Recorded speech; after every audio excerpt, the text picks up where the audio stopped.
o King Kong do Dr. Strange, não é? Eu faço cada coisa. Isto é tudo mentira, não é? Mas é bom falar sobre isso.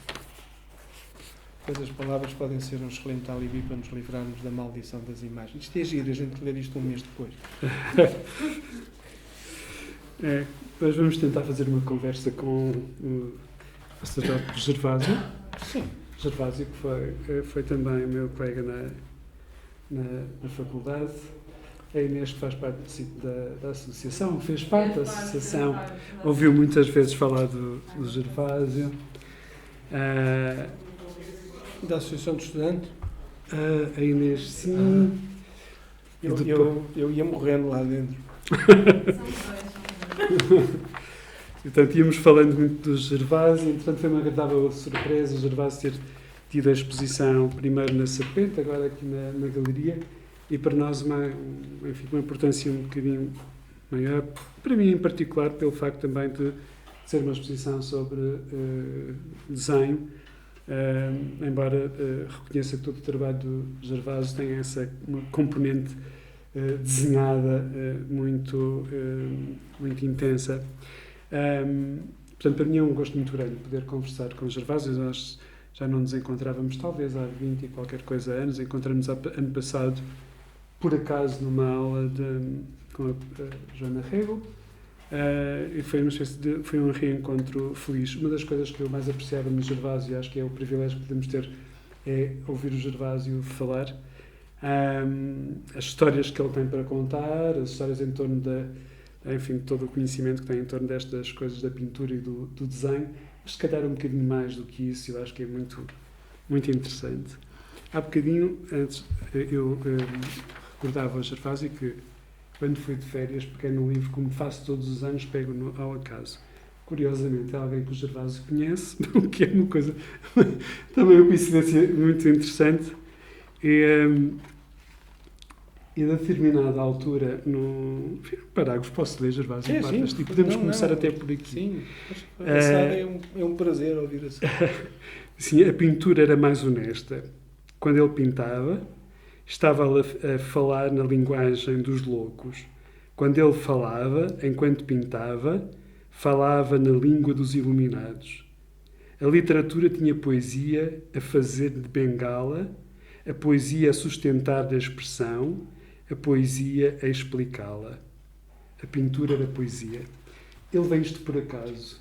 E o texto chama-se Nova Iorque, Alentejo. É mais denso, é um bocadinho mais comprido. Mas este pedacinho acho que é uma boa introdução para falarmos. A pintura mais honesta. É do que a vida? Não sei. Ela diz que é mais honesta. Mas esse sujeito não sou eu, ele não sou eu. Eu sei. Agora, isso encaixava aqui numa coisa que é engraçada. Isto é tudo por acaso. Está a acontecer. As palavras podem ser um excelente alibi para nos livrarmos da maldição das imagens, não é? Mas as palavras também podem ser imagens. Não temos dúvidas sobre isso. E depois, mais à frente, porque isso é um texto sobre a loucura, ou pelo menos que atravessa, se me perguntassem se teria coragem de enlouquecer voluntariamente, eu estou a ler aquilo que escrevi, a lembrar-me daquilo que escrevi, porque estas coisas têm acontecimentos, isto acontece. Depois é para esquecer. Responder-vos-ia que não, a não ser que fosse parte de um processo naturalmente evolutivo. Isto é uma espécie de uma contradição e de um paradoxo, mas já lá vou. Um processo evolutivo sem outro remédio, teria que aceitar. Preferia imaginar-me como o Ferreiro de Urano, que é uma destas personagens que anda por aí, que é uma personagem a sério quando se põe a molhar à bruta no ferro incandescente. São muitas imagens numa imagem só, e eu venho agora, estive a morar 4 ou 5 dias em Sevilha, porque me apeteceu ver aquele barroco todo, e porque isto tem muito a ver com isso.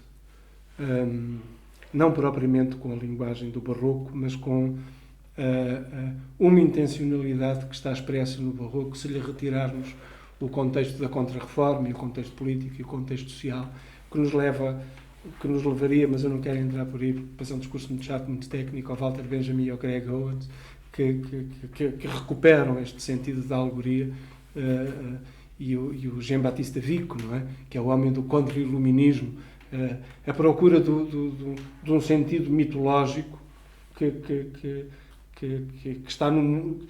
Eu penso que estamos num momento em que ultrapassamos a razão, porque já não há razão que nos valha, a não ser que o artista, que os artistas se sentem no lugar de Deus e comecem a criar o mundo como o Caldeirão de La Barca, não é? Agora é o grande teatro do mundo e eu agora vou criar à minha vontade o cortesão, o rei, o homem sem cabeça, a mulher que sai para a rua para caçar o almoço ou outra coisa qualquer. Podia ser outra história qualquer. Este mundo está para isto. Este mundo está para isto. Eu acho que o mundo como estamos a viver não é muito diferente das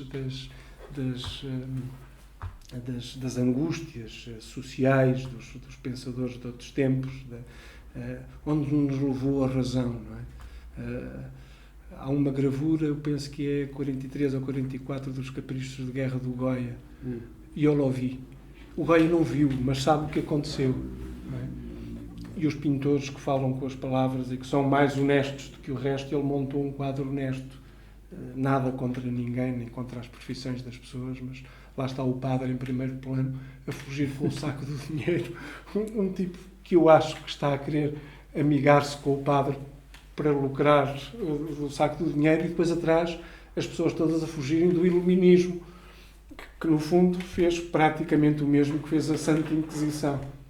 Mas pronto, voltando ao percurso sevilhano, que foi absolutamente extraordinário, entre o Museu de Belas Artes, a imaculada Lago Colossal do Murilho, os pés sujos dos santos pintados pelo Murilho, um certo realismo que depois o Velázquez vai reproduzir já na corte, com a vida alcatifada da corte, e que nos dá aquela possibilidade da pintura ser uma representação de um momento fotográfico congelado no momento da vida de alguém, independentemente do óleo estar a fazer desaparecer as imagens e os cavalos agora terem 6 patas.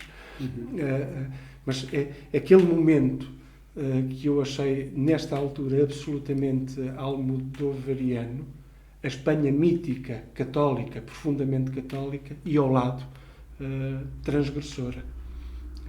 Está presente em Sevilha, está presente quando entras na igreja de La Caridad, por exemplo, que no topo da igreja há 2 quadros enormes, fabulosos, do Valdés Leal, sobre a morte. Faças o que fizeres, vais lá bater à porta e depois desenrascas-te. Mas o mais engraçado é toda a encenação, toda a aparência, como processo assumido de que tudo isto é aparência. A razão, afinal de contas, só pensa sobre aquilo que é razoável, mas são as ilusões que nos fazem fazer o caminho. Isto são muitas coisas, assim, para uma cabeça tão pequenina como a minha. Mas estas que depois dá estas coisas, deixa-me só terminar aqui, que depois dá estas personagens, porque elas são personagens, que é pedir às pessoas: senta-te lá aqui e põe a caixa que eu fiz na cabeça. E agora faz o que quiseres. Porta-te como nunca te portaste. E retirar este contacto, que não é brincadeira nenhuma, mas é um exercício quase de antropologia. Não é o desenho. Não é. Isto foi só uma facilidade que eu aprendi. Não é o desenho. É este momento, é provocar esta faísca com o outro que eu às vezes não conheço de lado nenhum. E com quem acabo por partilhar histórias íntimas, histórias de vida, que não interessam. Porque eles são só atores. São atores da vida real, do grande teatro. Não é? Que me autorizam a usar as imagens todas. E depois aqueles barroquismos, não é? Os meus altares esses desenhos que são espaços de conversão, de conceptualização de uma alegoria que eu não sei qual é, que é do fim, que é do princípio, que é do meio. Tentar que este trabalho seja uma coisa tentacular com tudo aquilo que nós todos conhecemos. Não é? Tentar que nada disto seja fácil. eu também não nos facilito a vida, não é? Também não me facilitam a mim, eu também não facilito. É uma espécie de uma birra, de uma guerra, de uma tensão.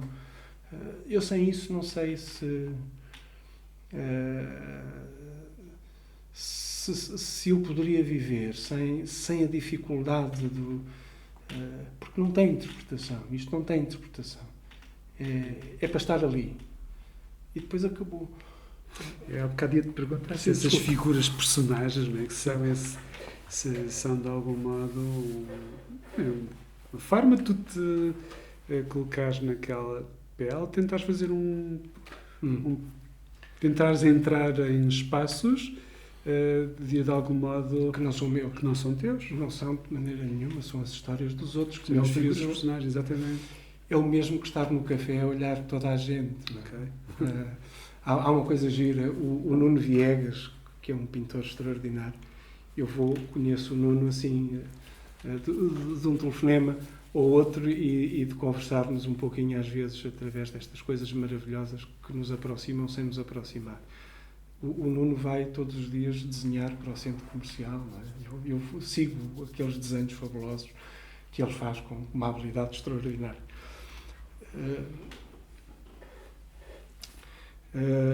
Há uma coisa gira. Eu não me afasto muito da história da pintura. Olho para trás, olho muito para trás. Olho com desconfiança aquilo que faço e aquilo que os meus contemporâneos fazem, mas uma desconfiança natural, que não é uma perseguição, que não é uma maldade da minha parte. Olho com desconfiança, com uma desconfiança que poderá ter outro nome mais suave, com curiosidade. De onde é que vem? Como é que chegou aqui? Não é? Porque, de facto, é o percurso, interessa-me o percurso. E esta coisa de olhar muito para trás, sobretudo a partir do Goya, a partir da felicidade de termos tido uns pintores franceses que viram a pintura espanhola porque foi roubada pelos franceses quando os franceses invadiram a Espanha. Grosso modo. Mas o Mariscal de Soa acho que levou muita coisa. E o irmão do Bonaparte também, quando esteve em Madrid. Mas esta impureza das imagens, o anacronismo de que nos fala o Didier Huberman, que não há um eucronismo ou uma condição eucrónica na história como nós aprendemos, não é? Começávamos na idade da pedra lascada e terminávamos no dia de ontem. Ficávamos muito felizes. Sempre me fez muita confusão porque é que havia pintores impressionistas ainda na Sampaio Bruno no Porto, como era aluno das Belas Artes, não é? Portanto, havia um tempo que não fazia sentido. Se isto fizesse sentido, estávamos todos a fazer qualquer coisa que só pertencesse ao nosso tempo e afinal não estamos, temos muitos tempos. Há uma coisa que me tem interessado muito, que é este tempo antropológico. A Kristeva tem um livro que eu conheço muito mal, só lhe conheço a introdução e estou desejoso de ter tempo para o ler, sobre o tempo proustiano, do Proust, sobre o tempo das suas personagens, sobre aquele tempo que é uma memória, que é um recorte. Aqui voltamos ao Benjamin e às passagens em que ele observa, através dos passeios e das ruas e das arcadas comerciais das ruas de Paris, em que ele consegue observar a ruína, o resto, a sombra. A memória aqui é freudiana. A memória assusta-nos sempre, não é? Ai, o sonho que eu tive, não é? Um horror. Olha, eu tenho sempre sonhos, não sei se sou o rei dos príncipes, sou o rei dos ladrões. Às vezes sigo num descapotável, que é uma coisa frágil, a gente pode levar com as coisas que vêm de fora, o carro pode capotar, onde é que fica a minha cabeça depois. Portanto, todos estes atos de trazer à superfície, de podermos construir através do outro, é teatro, interessam. Eu tenho uma relação com a minha juventude e com o carnaval interessantíssima, que era ver homens de barba feita e muito machones, vestidos de senhora, a fazerem todas as peripécias que as senhoras não fazem com certeza, mas que os gajos faziam. E sempre achei isto uma coisa muito... é um paradoxo, não é? Com a razão e com uma loucura, não é? Quer dizer, onde nos levou a razão? A razão levou-nos a considerar que um conjunto da população europeia fosse eliminado numa reunião absolutamente extraordinária que durou uma manhã ou um dia inteiro por uma série de oficiais das SS e intelectuais alemães e psiquiatras e médicos que decidiram que iam começar a matança. Matança que se está a repetir hoje na Palestina, perpetuadas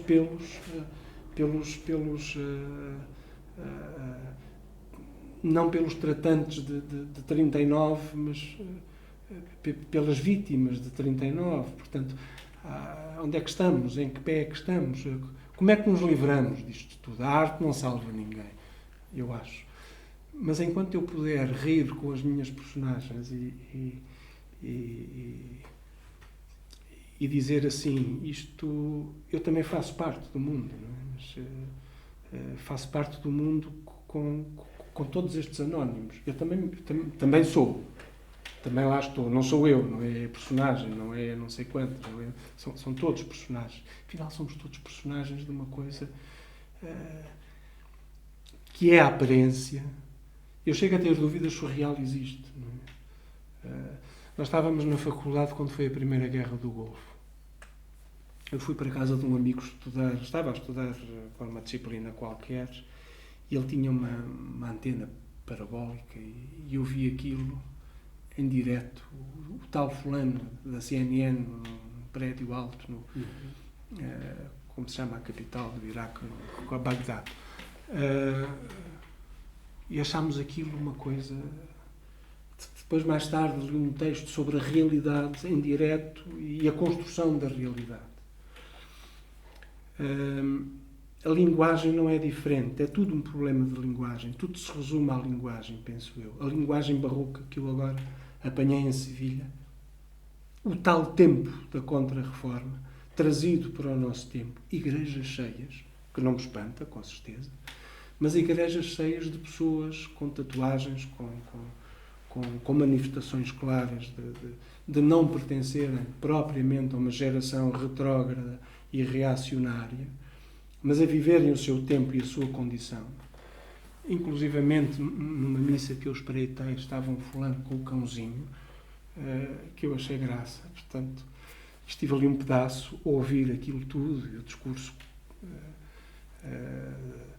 o discurso da homilia, no meio daquelas imagens todas. Portanto, parece que tudo misturado faz um outro sentido. É isso que eu procuro. Tudo ao mesmo tempo, tudo no imediato. Estes personagens são personagens de lembrar, de algum modo, esta relação que falas com a memória, com essa atualização da memória, estes personagens têm essa vocação. Sim. Há uma história giríssima na rua onde morava a minha avó, no Montijo, entre dois relojoeiros. Um deles, eu não vou dizer nomes, já não existem, coitados senhores. Um deles tinha uma amante, o outro não tinha. E o que tinha amante não cocheava, o que não tinha amante cocheava. O que não cocheava disfarçava-se do que cocheava para disfarçar, para visitar a amante. E, portanto, esta questão da aparência, de uma aparência, que neste caso correspondia ao saciar de um desejo mais forte do que todas as condições que nos possam impor, do casamento, das virtudes do casamento, e mais, disfarçar-se com o outro.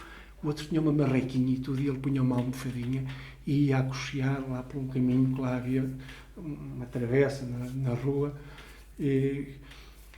Ora bem, retirando o que possamos racionalizar disto, isto é, voltamos ao teatro do mundo, não é? Construindo-lhe um suporte literário, estamos em plena vida da personagem, à solta. e esta à solta e esta transgressão, que é uma coisa profundamente mental, não é? É uma coisa mental. Eu estava, para terminar a minha resposta, as minhas respostas não são respostas a coisa nenhuma, são circulares, mas eu estava há uns tempos com não sei quem e alguém tinha falado dos sonhos e esse alguém foi fortemente reprimido por uma pessoa mais idosa que dizia os sonhos não se revelam. Guardam-se, não é? Diferença, por exemplo, entre o barroco alemão inibido pelo luteranismo e este barroco espanhol cheio de carne, cheio de sangue, cheio de personagens. Estas virgens do Murilho são absolutamente sensuais. Há uma iconografia da sensualidade. Não sei se é por causa daquela coisa de que as bolas vão bem com as espanholas e das castanholas. Estou a brincar.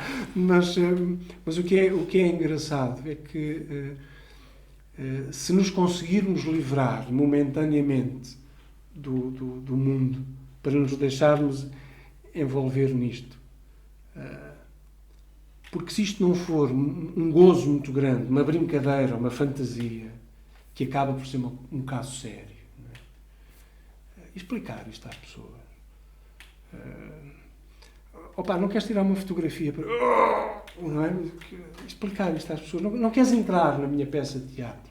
O merceeiro, o padeiro, o relojoeiro, não é? São quase as antigas profissões de Lisboa e do Porto. Mas entrar na pele destas coisas. Isto nunca mais acaba, não é? Isto começou desde que a Fêmea Alfa saiu lá dos confins da África do Sul e que veio para norte, que nós nos temos disfarçado dos nossos sonhos. Né? A invenção do fogo é a coisa mais deliciosa para mim que existe, que é poder sonhar descansado, sem sobressaltos, a não ser deixar-me sobressaltar pelas coisas que me incomodam verdadeiramente. Esta é a nossa mente, penso eu, sem conhecimentos de neurologia, nem de psiquiatria, que possam construir outro caminho. Mas se daqui for possível construir uma antropologia, uma ciência social, distante das ciências naturais e desse raciocínio, dessa epistemologia das ciências naturais, e construir para cada um destes objetos, não com o sentido do documento, mas com o sentido de cada um deles procura o seu caminho, tem a sua vida própria, e de que eu aqui, entre aspas, e na minha humildade sou Deus, como o Deus do Caldeirão de la Barca, que é o autor, um Deus cortesão, que utiliza a retórica do ponto de vista humano e do ponto de vista humanístico para conseguir resolver estas diferenças todas que ele me opõe aos outros. O que me opõe, não no sentido da violência, mas no sentido ideológico, no sentido formal, no sentido da presença, no sentido de tu seres diferente. Diferente de quê? Diferente de tudo que te rodeia, de teres o teu jeito, de teres a tua forma, de teres o teu ar. Eu estou a falar contigo, estou-me a lembrar de ti há 30 anos, o que é engraçado. E agora sim, para terminar, e depois falas tu. Eu tenho fotografias, quando comecei a pensar nisto nas personagens, de pessoas de há 15 anos, 16 anos. As pessoas alteraram-se, pensam de maneira diferente. O arquivo sinóptico da série acaba por ter tanto poder neste momento como a série, que se multiplica em pequenas séries, cadernos de desenhos, nestes desenhos. Nada disto tem importância nenhuma. Acho que há pontos altos que são estes quadros maiores, mas eu tenho sido muito preguiçoso, não me apetece desenhar nem pintar. Apetece-me ler e pensar. Mas isto passa. O engraçado disto tudo são estes pontos altos. Como se o caminho tivesse que ser construído com uma metodologia da imagem. Sem preocupação cronológica. Os pintores, a história, para mim, tem todo o mesmo valor. Está a acontecer no mesmo momento. Quando entramos na fundação do Palácio Pitti, em que as pinturas estão dispostas do rodapé até ao teto. Eu fui até ao fim e voltei para trás. Quando olhei para trás, tinha 2 seguranças atrás de mim. O gajo vai fazer qualquer coisa, sei lá. Mas não, foi só para ver aquilo tudo outra vez. Porque essa inundação da imagem, não é? Sem limites, são muitos tempos condensados num tempo, e nós temos, de facto, a grande lógica do tempo é, de facto, o anacronismo. Depois temos questões de valor, porque é que vale mais, porque é que vale menos, mas isso fica para os críticos de arte e para os comissários e para as grandes fundações, etc, etc. Não é a minha preocupação. A minha preocupação é dar-vos uma carga de trabalho, como pintor. Pronto, tomem lá. Quer dizer, as pessoas também podem não ver, não é? É por aqui. Mas há porque é curioso que em conversas que estamos a ter, frequentemente chamas o barroco a coração. Não é? E essa relação, de algum modo, assim, em que ponto, ou em que parte, como é que atualizas esse barroco na tua obra? A televisão. É aquilo que consumimos diariamente. Eu no outro dia não consegui perceber as notícias. Tive que voltar para trás. Porque estavam a passar notas em rodapé e eu estava a ver as notas em rodapé. Estava uma imagem por trás e quando dei por mim estava enrolado naquelas imagens todas. Portanto, é a forma como a informação é transmitida. É sobretudo uma coisa que me parece clara, que é a incerteza. A nossa incerteza do tempo social que vivemos. A mesma incerteza que levou aos acontecimentos dos grandes cismas, naquilo que é a nossa estrutura, aceitando ou não que é a nossa estrutura cultural. Não é? O cisma da Igreja, a separação da Igreja Católica, a birra do Martinho Lutero, certíssima, os 99 artigos martelados na porta da Catedral, não sei onde, a construção de uma contralinguagem que facilitasse a manutenção de um poder político, o discurso vazio das nossas instituições. Era um pouco aí onde eu queria chegar. Hoje não estaremos mais próximos do barroco, não está confundido com o barulho das imagens e uma retórica ideológica, política. Acho que não é ideologia.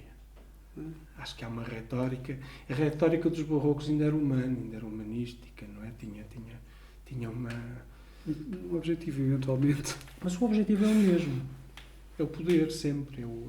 É a relíquia, é o anel, é a caça ao voto, é a caça ao sorriso, os TikToks dos nossos políticos, que gostam tanto de TikToks, de Twitters. Agora tem outro nome de Twitter, é o X, não sei o quê.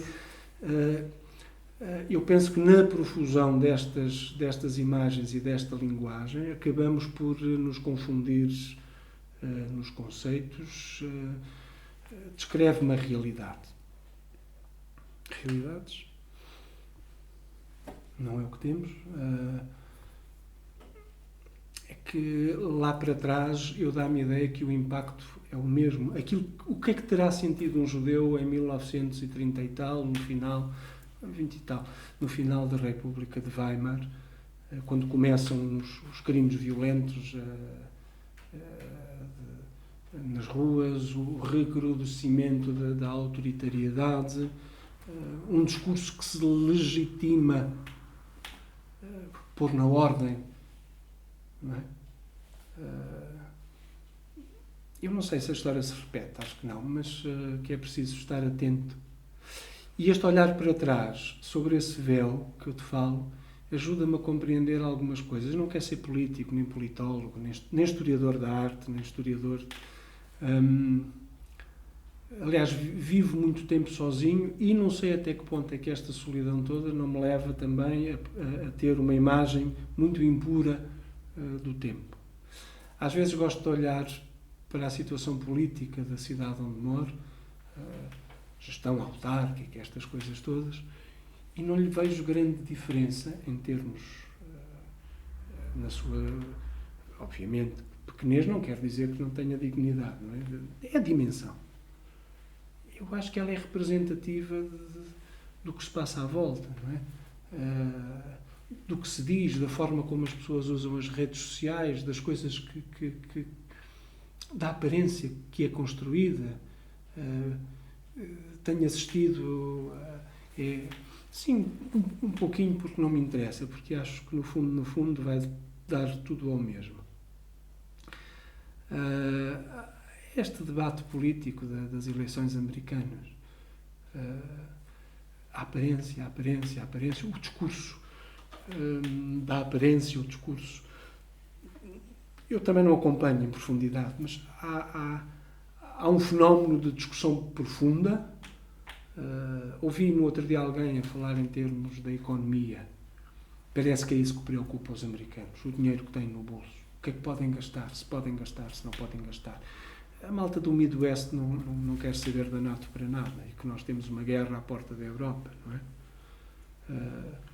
A nossa Europa, como uma princesa cheia de joias, mas falida, que tem os seus monumentos da democraticidade, da liberdade, a nossa comemoração do Dia da Liberdade, que eu não sei se não é um emblema que está a servir para nos uniformizar, para nos sossegar, não é? Pronto, temos liberdade, temos democracia, não precisamos de fazer mais nada. E no meio de tudo isto eu gosto de imaginar que há um conjunto de loucos à solta. Eu esqueci-me de falar do Fellini aqui no texto, mas os personagens do Fellini são deliciosos, não é? O Amarcord é delicioso, aquele filme do navio que eles vão largar as cinzas ao oceano do grande tenor, não sei, todas aquelas personagens com as suas fragilidades, com as suas tensões com os outros, com o seu universo, com a sua imagem. Eu acho que esse barroquismo, é melhor assim, que está presente. Aliás, eu acho que há uma alegoria contemporânea. O que é que ela quer dizer, não sei. Mas acho fortemente, tenho consciência disto, que há uma alegoria contemporânea. Acho que a cabra do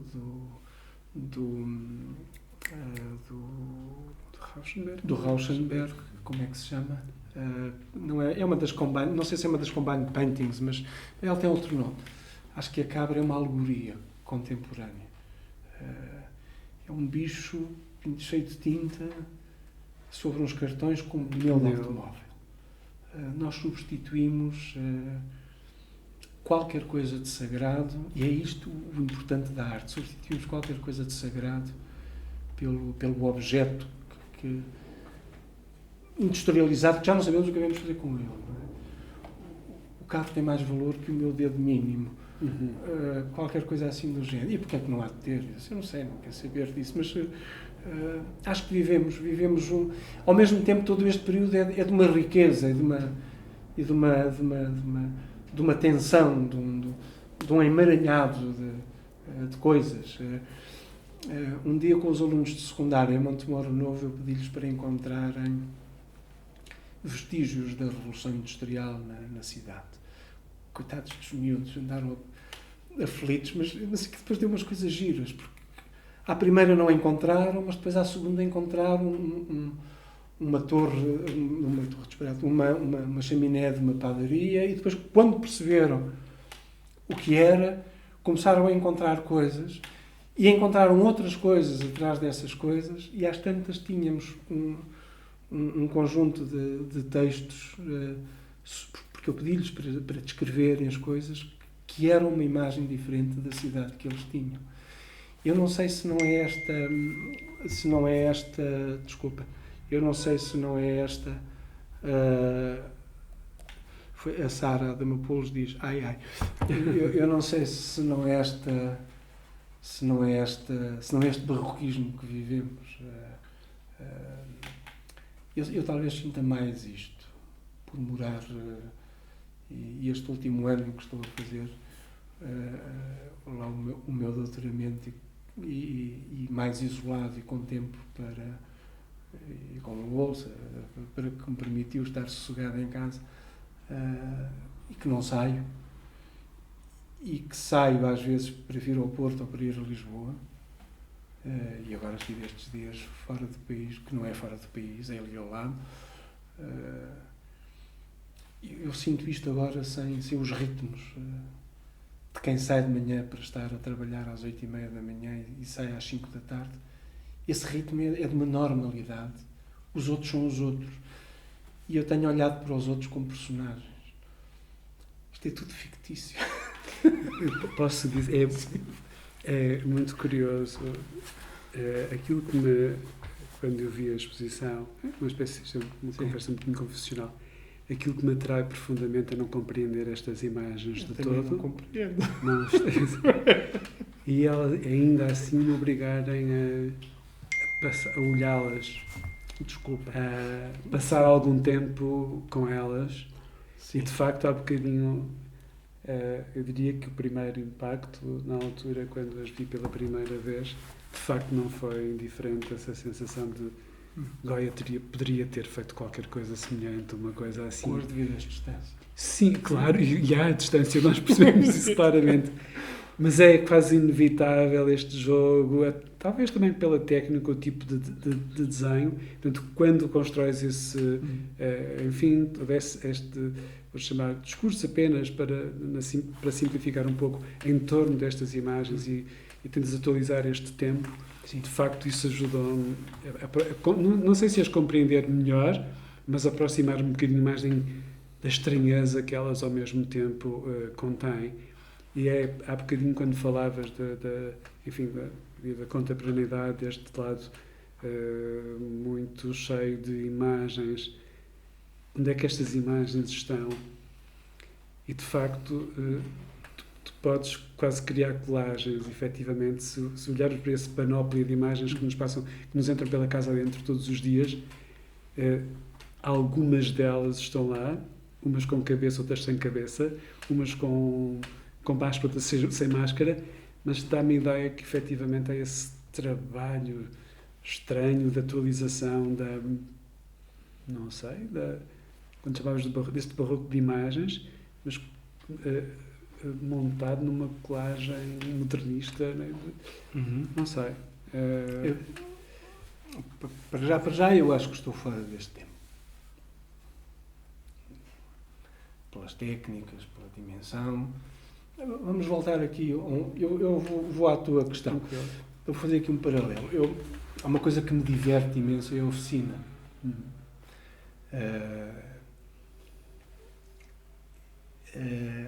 Andei há uns anos à procura de um alambique para destilar resina para fazer tiribentina. Mas depois não arranjei nem o alambique barato, nem um alambique a funcionar. É relativamente fácil. Também podemos destilar o gato como o outro do perfume, não é? Mas pronto, tirando o macabro disto. Mas depois não fiz. E eu gosto da oficina, gosto Isto tem um lado oficinal. Gosto de esticar papel no chão, com fita cola, com água quente, deixo o papel um dia inteiro e ele estica. Gosto de pôr o papel, falando dos desenhos, pôr o papel na parede na tábua onde trabalho. Gosto de olhar para aquela imensidão, gosto de fazer um primeiro desenho mental e gosto de abrir todos, e agora começa a confusão, de abrir os cadernos todos dos desenhos e de começar a pensar: esta vai para ali, aquele vai para acolá, vou tirar uma fotografia à barragem daquela parte que não tem árvores, mas tem um pedacinho de água. Eu tirei uma fotografia uma vez, não sei onde, deixa ver como é que isto está. Posso passar isto para ali. Portanto, isto tudo começa na oficina. pensa assim, eu preciso de uma cadeira para me sentar. Como é que vou fazer a cadeira? Que materiais vou usar? Na pintura é a mesma coisa. Gosto a pintura começa quando vou à loja comprar o linho. Às vezes compro um produto, um preparado, outras vezes faço eu o preparado. Esta coisa da cola de pele de coelho, aquilo dura, hein? Aquilo dura. Tenho trabalhos com 30 anos, estão lá impecáveis. Dou uma de mão, dou duas de mão, faço a proporção a 10%, faço a proporção não sei o quê, tiro mais, ponho menos, experimento, não experimento. Eu voltei a pintar a óleo porque percebi que não ia a lado nenhum. E, portanto, tinha tempo. E como tenho tempo, não tenho pressa. E porque se não fizer, também não tem mal. Também não vou correr para lado nenhum. Não tenho passadeira vermelha. Não é que não tenha ambição. Eu tenho uma ambição pessoal, que é aquela imagem, naquele momento. Não é? E, portanto, esta é a minha relação com o mundo. Começa aqui. Depois há olhar para estas pessoas todas, que são umas queridas e uns queridos. Elas são melhores do que eu. Eles são os canastrões. Elas não. Estão habituadas a disfarçar, a disfarçar do assédio na rua, da boca foleira, do não sei o quê. É fabuloso os papéis que as mulheres sabem fazer. São extraordinários. Eles só quando são grandes atores conseguem isso. E elas são, sem querer, grandes atrizes. Dão-nos 10-0, assim, de olhos fechados. 100-0. É preciso sair da nossa complexidade. E esta questão vive-se muito mais no Sul, penso eu, que no Norte. Atenção. Aos homens ainda não é permitido, se bem que tenhamos melhorado bastante, e eu observei a relação que os miúdos numa escola secundária, por exemplo, têm uns com os outros, já os fantasmas começam, tu entendes, começam a ser diluídos, observa-se a diferença já de outra maneira, o que se diz depois lá onde se diz mal, não se ouve, não chega. E tudo isto é um processo de montagem, de colagem, de aproveitar a nossa máscara. Esta coisa da máscara sempre foi uma coisa que me interessou imenso. Eu vi há muitos anos, e agora começo a entrar na tua questão, acho eu vi há muitos anos, ainda em VHS, aqueles autos da Páscoa filmados pelo Manuel de Oliveira. Não são atores nem atrizes profissionais. Elas choram como se estivessem a rir e eles sofrem como se não estivessem a sofrer. Mas aquilo é de uma riqueza, de uma profundidade, de uma impureza tal, de uma aberração mal feita que acaba por ter uma crueza tão real e tão impactante que chega a ser impossível não ver aquilo tudo até ao fim, não é? Homens de barba feita e de pelo na venta a fazerem o papel do sofredor, do tipo que chora pela morte do Redentor.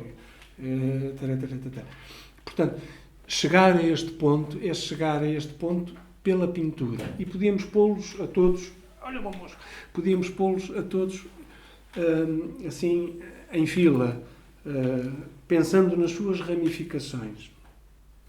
E sem tempo. As pinapes do Picabia, por exemplo. O Schlichter, que tem um quadro absolutamente fabuloso, O Poder Cego. É uma figura monstruosa que caminha para um precipício cheio de esquadros e de balas e com uma cidade ao fundo a arder. Faz lembrar a cidade do Bosch a arder do nosso tríptico que está no Museu Nacional de Arte Antiga. Há um fio de luz no Bosch. Este não tem esperança. É uma coisa sem qualquer tipo de esperança. Se associarmos este momento da pintura a dois livros absolutamente extraordinários, que são O Homem Sem Qualidades, e que são do musical, se não me engano, e que são o Berlim, Praça Alexandre do Dublin e todo o valser das personagens. O valser está constantemente a despedir-se de nós como está o Kafka. O valser disse, eu vou ali, já venho, e caiu na neve e morreu, desapareceu. Se pusermos nestas imagens todas a Alice Neal, que de repente começa a pintar os vizinhos todos e faz uma coisa absolutamente extraordinária, que é, agora vou pintá-los nus. E pintou-os, não é? A elas e a eles. Aquela série das mulheres grávidas é absolutamente extraordinária. Está lá tudo, naquela deformação do corpo. E depois há aqui uma coisinha que se liga, em verdade, a um determinado percurso cinematográfico de dois pintores que não têm o mesmo tempo, que são o Vallotton e que são o Hopper. Um francês não se conheceram ao outro, o Vallotton primeiro. O Vallotton é o homem da câmara fotográfica. Há planos do Vallotton, da pintura, que fazem lembrar questões do cinema do Hitchcock. Os quartos abertos até ao fim. Sem os espanhóis não havia Vallotton, acho eu, é a minha opinião. Eu vou provar isto um destes dias. Há uma ligação que vem via Louvre. São as visitas do Flaneur, que nos levam a Madrid, que nos levam a Sevilha. Portanto, fazer todo este percurso é entrar nesta pintura, neste barroquismo, nesta colagem. A facilidade que nós temos no nosso tempo é fazer assim e as coisas aparecem. Não é? É preciso que não nos deixemos ficar pelo assim. Eu não tenho muito jeito para falar com os outros. Eu estou em velocidade de cruzeiro agora, é como se vocês não estivessem cá. Eu tenho alguma dificuldade, apesar de me terem uma pessoa muito social, esta coisa de sair da minha intimidade e da minha timidez e de ir falar com os outros, deixa-me tirar-te uma fotografia, é um desafio enorme. Conhecer o outro, saber o que o outro sente, calçar os sapatos do outro, transformar isto em imagem, transformar isto em pintura. Pintura é carne, tem que ser. É pensar na carne, é pensar no corpo, é pensar como é que se faz aquilo que ali está. Que tinta. E se eu vou à tinta, vou ao nome da tinta, vou ao nome da cor, vou ao nome da localidade, vou ao nome da topografia. No fundo, um corpo de pintura, corpo mesmo, não é a série da pintura, é um conjunto de coisas que vêm de muitos lados. Pensa assim, já é uma colagem, por mais realista que seja, ou por mais naturalista que seja, não sei muito bem qual é o termo, mas entendemos, fotográfico, na direção da fotografia. É uma colagem de regiões do planeta, do habitarmos o terceiro calhau a contar do Sol, que consegue produzir todas estas coisas. E aqui não há espetacularidade, e aqui estamos isolados da espetacularidade, estamos limitados apenas àquilo que nós somos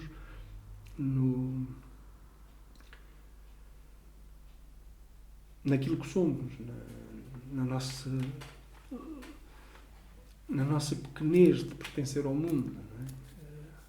Não é? Tanto quanto julgo saber, todo este trabalho tu fazes com pessoas.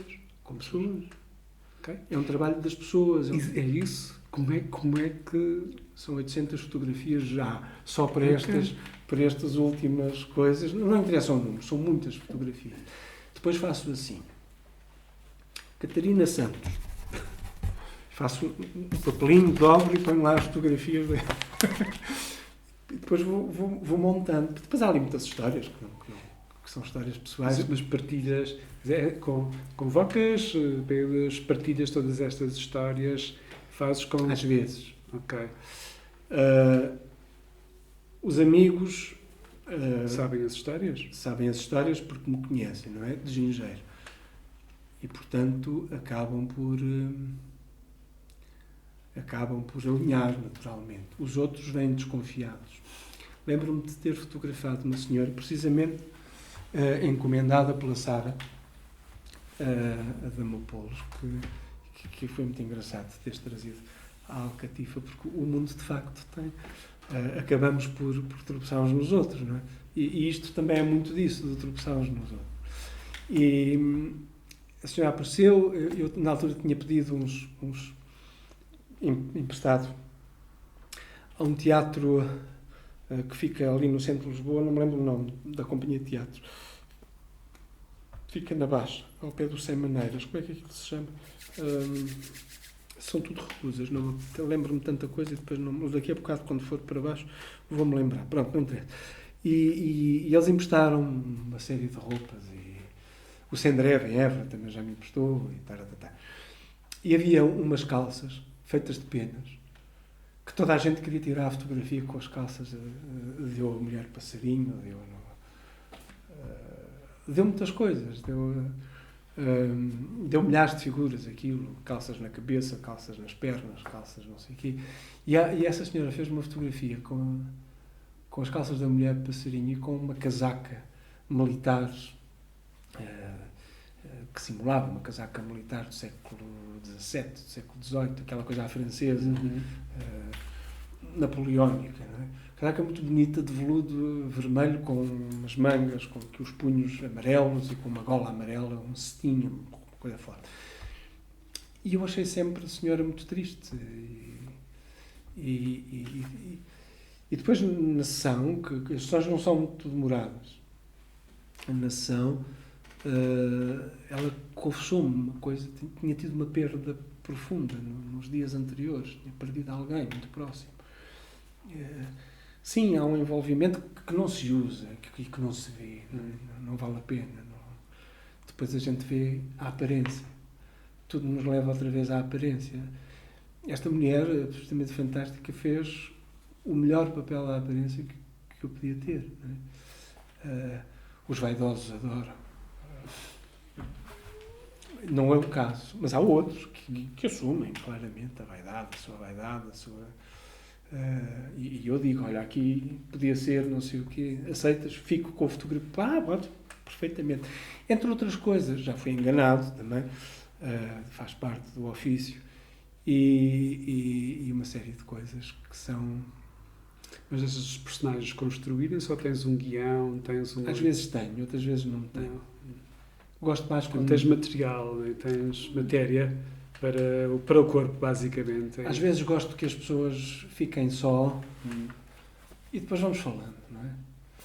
No outro dia fotografei uma senhora, amiga, em Montemor, e ela estava só a olhar para um objeto que estava lá no chão.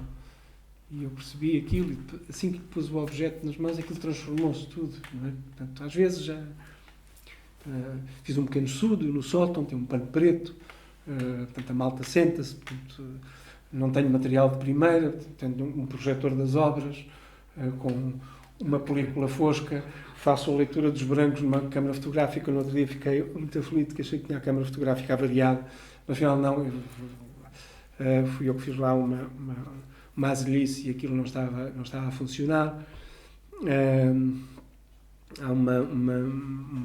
Há situações que são provocadas, há outras que eu tenho uma ideia, essas têm que ser conversadas com as pessoas. Quando quero coisas que transgridam, tenho uma pessoa que é atriz, com quem faço então esse trabalho mais profissional, porque conseguimos o distanciamento profissional. E é engraçado que entre a realidade daquilo que as pessoas são e a realidade da aparência, porque a aparência não deixa de ser uma realidade, ali no momento, no estar ali naquele sítio, naquele exato momento, né, que eu depois vou congelar e que a partir do congelamento eu acabo por montar, estas muitas realidades depois acabam por se entretecer, não é? Por fazer não sei se esta palavra existe, mas por se entrelaçar, há um tecido que se constrói, uma trama que se constrói e que se equilibra. E depois há ali um ponto em que é uma questão sensitiva, que é assim, olha, já está. Já está. Olha, já está quase... Olha, eu fiquei muito curioso agora mesmo, é mesmo uma curiosidade. tem a ver, se me perguntassem se tinha coragem de enlouquecer voluntariamente, Sim. responder-vos-ia que não. Voluntariamente não, porque isso é uma coisa escrita, não é? Isso tem uma liberdade. Não, mas é que isto é bastante provocatório. Eu acho que ler Achas este que sim? texto, ler este texto acho que é um desafio muito interessante. Olha, muito obrigado, porque não pensei assim. Eu escrevi este texto em 2 ou 3 dias e as coisas são assim, mesmo nos desenhos. Nunca está bem, não é? E, portanto, viver o momento, pumba, pumba, pumba, pumba, pumba, é mais uma pedra, é mais um objeto, é mais um... E se... em primeiro lugar, eu acho que sou um colecionador. Não um colecionador de artes, mas um colecionador de emoções, de coisas. Não consigo deitar nada fora, é um horror. Vamos voltar 30 anos atrás, para responder à tua pergunta. Descobri no outro... Tenho uma iogurteira em casa. Eu gosto de iogurte. Tenho uma iogurteira em casa, como toda a gente tem. Só que a iogurteira vem da faculdade, sabe? Foi uma coisa que a minha mãe me deu. Disse, se tu andas a alimentar mal, eu ao menos faço iogurtes.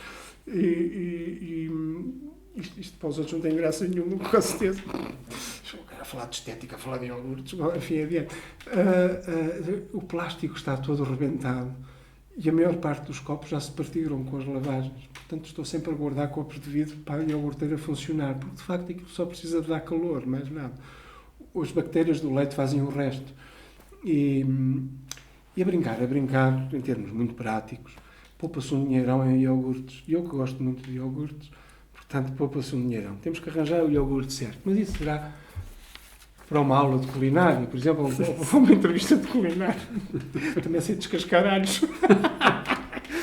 Pronto. Portanto, enlouquecer voluntariamente. Era aqui que estava. Sim. Não é?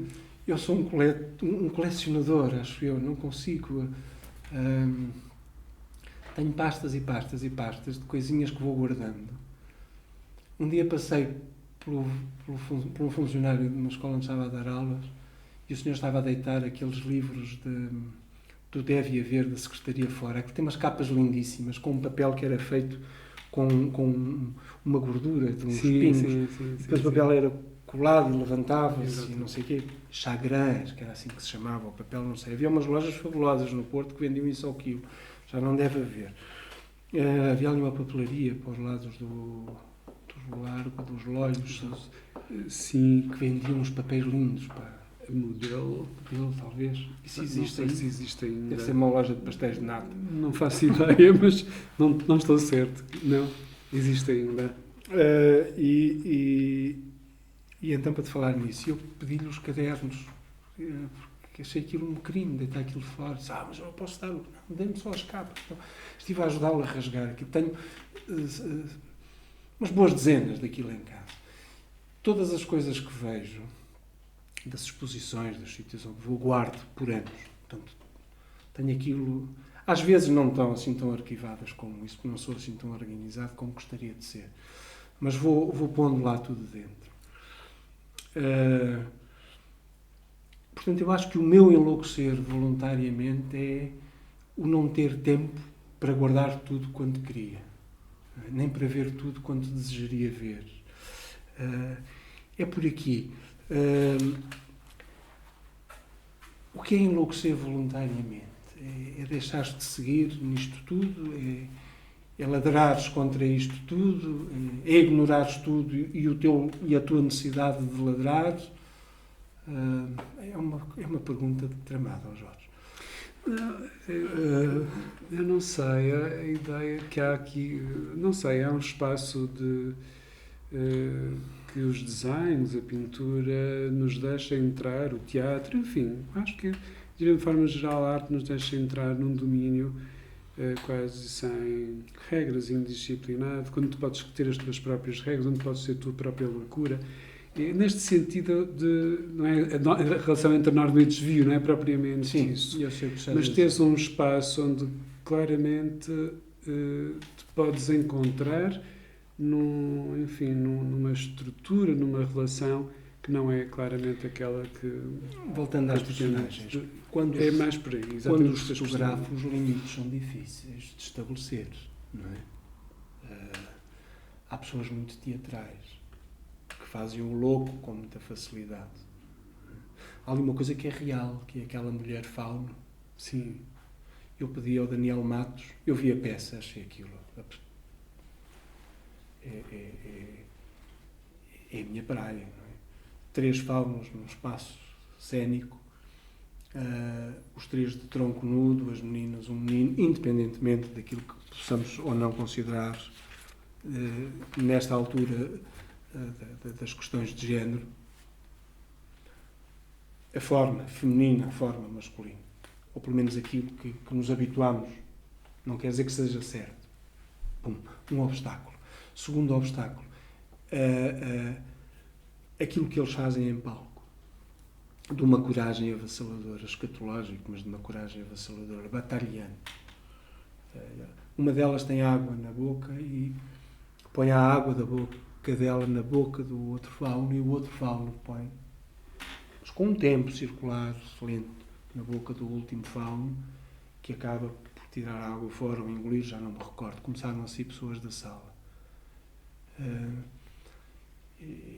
Portanto, eu pedi no final para falar com o Daniel, fui falar com ele e disse: pá, eu gostava de fotografar, se fosse possível. Ele disse: hoje não, somos muito cansados, não sei o quê, mas vou a Faro apresentar isto. Eu vou falar com os meus atores. Encontrei-me com o Daniel no dia seguinte, levei o ateliê, estivemos a conversar e ele achou isto. Essa sensação da estranheza, do enlouquecer, do estabelecer do limite. O Daniel ficou lá, no sítio. A peça de teatro dele é lindíssima, chama-se Família. É um nome a seguir, acho eu. Eu não encomendo, não sou crítico de coisa nenhuma, mas fui a Faro fotografá-los. E eles estavam muito cansados, com as lentes de cabra, com o olho rasgado. Eu fotografei, não fui eu que fotografei, foi o fotógrafo deles que fotografou, enviaram as fotografias e, portanto, eu assim que consegui, fiz o desenho ali funciona com o apanhar da memória, não é? Pronto, é minha cativa aquela personagem. É mais um cromo. Talvez porque eu fizesse muitas coleções quando era miúdo e eu não as conseguia nunca acabar. Ou dava aos cromos, porque o outro tinha menos do que eu, ou acabava por me desinteressar. Houve algumas que tive pena de não ter acabado, mas depois é que também não tinha grande sentido acabar, não é? Porque se acabasse, acabava. E perdia-se aquele sonho, aquela ilusão do fim. Sim. E eu acho que aqui vou para uma ilusão do não ter fim. O que eu queria mesmo era poder ter assim, fazer uma grande festa com estas personagens todas, sabes? Não me levem a mal, vou falar nisto. O livrinho que o Diogo Vaz Pinto editou, das valsas, termina com as personagens todas a cantar o brinde da Violeta, da ópera, e aparecem todas no fim do filme a visitar o Ferreira, que é uma personagem que não tem propriamente fisionomia, é o Ferreira. Podia ser o tipo, aquele é o Ferreira. E as personagens aparecem todas a cantar o Brindisi, não é? Brindemos. Não é? É o fim. Podíamos acabar em festa e entregávamos o mundo às baratas. Não, estou a brincar. Mas essa ilusão de não querer o fim, de voltar à festa, sabendo que a festa não será a mesma coisa porque nós somos feitos de experiências e a partir do momento em que a experiência é revelada, provavelmente por isso as minhas séries são tão dispersas, porque a partir do momento em que a experiência é revelada eu necessito de outra coisa para não me revelar a série. Pergunta que tu fizeste, isto tem guião? Eu gosto que não tenha, embora às vezes tenha, faça assim uma coisa, mas eu gosto que não tenha, de descobrir o outro. Isto tem que ser uma descoberta, em primeiro lugar para mim. Um flash meu. Eu acho que há duas pessoas que conhecem muito bem isto.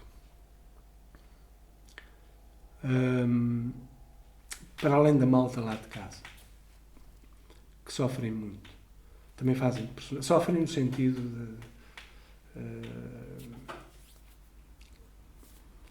acho que percebem, porque esta alegria também tem alguma angústia, etc, etc.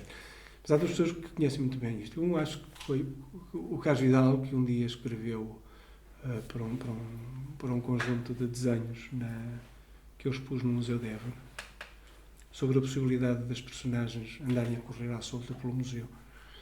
E o outro é o José Luís Porfírio.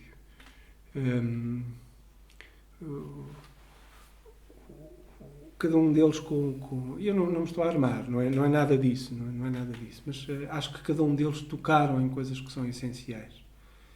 E pela minha proximidade com um e com o outro, provavelmente, eu também me deixei corromper no bom sentido da palavra. Porque se é um trabalho dos outros, também tem que ser um trabalho, por isso eu me estou a sujeitar a esta coisa, porque se é um trabalho dos outros, também é um trabalho que tem que ser questionado pelos outros. Jorge, eu também sinto isso. O que é isto? E quando vou ao ateliê às 4 da manhã, também me assusto.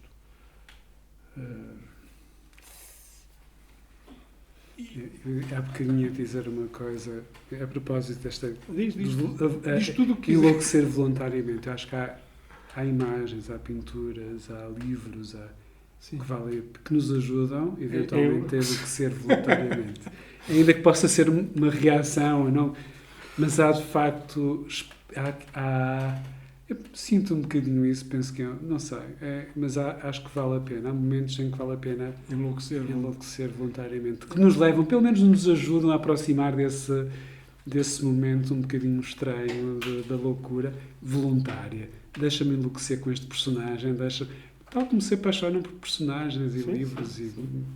Não sei, é uma sensação apenas, mas eu gostei muito daquilo que cruza o texto entre os personagens, as figuras, os loucos, o trágico, o cómico. É uma dicotomia muito grande. Os personagens são ambivalentes, são ambíguos, são estranhos, mas são ao mesmo tempo apaixonantes. Quer dizer, e tu trabalhas com eles. E porquanto te perguntei se tu precisas deles para fazer isso. Não é um trabalho, tu disseste, da pintura que é carnal, é física. Então, há um trabalho que hoje é menos frequente, não é? Hoje a fotografia, portanto, outros modos de teres imagem dispensam a carne, como dizia há bocado, não é? Esse trabalho que fazes com os personagens, vespe, isso é brutal, não é? Isso é uma coisa que digo eu, não sei. É tão diário que eu acho que é tão diário que eu acho que já não consigo ter esse aspecto trendy.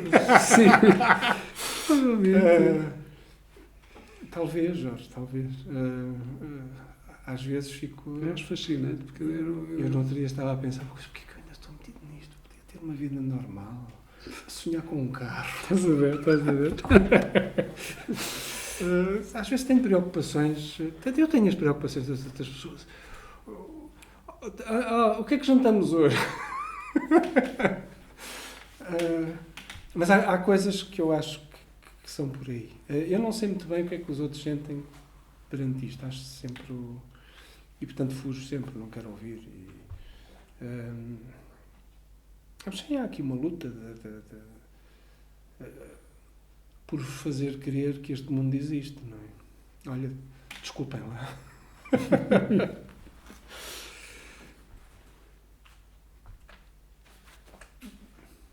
Há mais perguntas?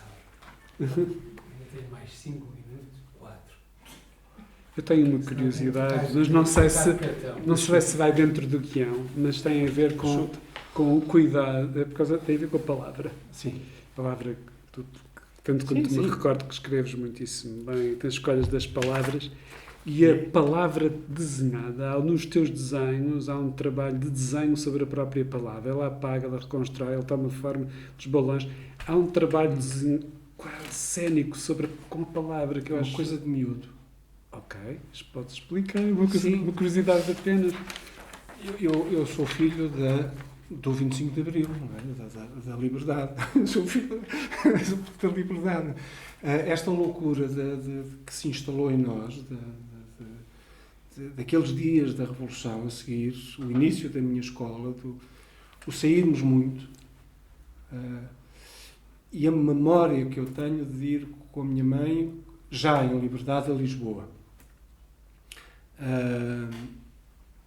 De irmos visitar umas coisas. E entre essas coisas que íamos visitar eram as exposições da Fundação Gulbenkian.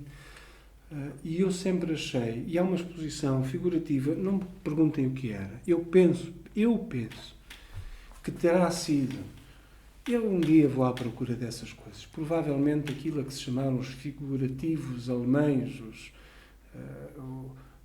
eles têm outro nome, é aquela malta dos anos 80, figurativa alemã, que veio de leste, o Penck, o Gerhard Richter, há mais uns nomes, o Kippenberger, provavelmente o Kippenberger, por aí, embora o Kippenberger seja um pouco mais novo do que esta malta, mas por aí. E lembro-me de ver umas figuras pintadas, e lembro-me de ter esta coisa de tentar perceber o que é que aquelas, vamos chamar de personagens, mas estariam a dizer. O que é que eles estavam a dizer? Porque não diziam nada, não é? Provavelmente ou eventualmente havia palavras escritas, eu estaria no início da minha escolaridade, leria com alguma facilidade, com uma ideia que foi crescendo comigo, não é? A pintura antiga, o que é que esta gente toda está a dizer? Mais tarde vim a descobrir que muitas vezes na pintura da Idade Média há frases que saem da boca das personagens e coisas dessas. Tive uma vez um encontro com alguém que disse que isto era muito parecido com o Vasilhães. Isto não tem nada a ver com a banda desenhada. Porque foi isto que tu disseste. A palavra aqui ganha um sentido plástico. Nem mais, nem menos. É trabalhada como se fosse um adereço, um objeto. E poderia ser aquilo ou outra coisa qualquer. Não com aquela força de expressão. Confunde-nos. Porque tu vais atrás da palavra perceber o que aquilo quer dizer, não é? Imagina assim, no meio de uma conversa, estás no meio de uma conversa, estás no dia 16 de junho em Dublin, não é? Estás ao lado do Joyce e ele está-te a dizer assim que estás a ver, o desgraçado do Bloom acabou de sair de casa, fritou os rins para a Molly e ela só pensa no amante e leu-lhe 2 cartas do amante e tu dizes, mas e ele diz, tu pega no caderninho e abre o caderninho e, com licença, nestes 4 minutos que fala, também diz a aparência como fundamento da realidade alegórica. E tu, no meio da conversa toda, ficaste com a frase. E, portanto, é mais uma colagem para essa coisa, para essa interferência. De onde vêm estas coisas? Vêm de cima, vêm de baixo, vêm dos lados, vêm de trás, vêm das pessoas com quem eu me cruzo. É tão bom estar no café a desenhá-los e ouvir as conversas, como se as pessoas fossem os livros. Não é? Se tu fores muitas vezes ao mesmo café à mesma hora, começas a encontrar as mesmas pessoas todos os dias, ganhas um ritmo de familiaridade, ganhas uma aproximação que não tens, não é? Mas começas a ver, a ouvir. Já sabes quase quem é, onde está, o que é que pensa, não sabes, mas imaginas isso tudo. E se começares a pôr tudo em caderninhos, então as pessoas começam a aparentar-se. Por exemplo, a forma destes quadros é a relação que estas personagens têm umas com as outras. Não há cá desenho nenhum, nem o traço assim, nem o traço assado. É a relação, a forma aqui é a relação, como na literatura. E, portanto, a forma mais simples que eu tenho de me aproximar a esse ambiente literário, àquilo que eu vi, àquilo que se diz, às vozes, há autores que têm voz, há pintores que têm voz. A Nicole Eisenman, a Dana Schutz, por exemplo.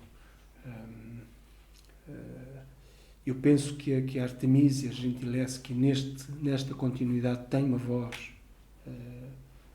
A voz dela está lá, da mulher sofrida, da mulher violentada, não é? Ainda por cima com aquele peso dos Gentileschi. Ela tem uma voz. Mas o que é que ela diz? Não sei. Deixa-me lá inventar, agora aqui um bocado. Eu não queria ser um transgressor, não acho que seja. Mas eu queria divertir-me. Com certeza que conseguiste. É só isso. Eu queria agradecer muito ao Gervásio, Ora, muito, eu é que vos agradeço a oportunidade. muito bom. Isto podia ser uma conversa. Eu não tenho jeito nenhum para estas coisas. Eu também Vocês não tenho. Eu falo porque tenho medo de estar aqui. Mas gostei imenso de conversar Ora, contigo. Eu gostei de te rever. Sim, obrigado.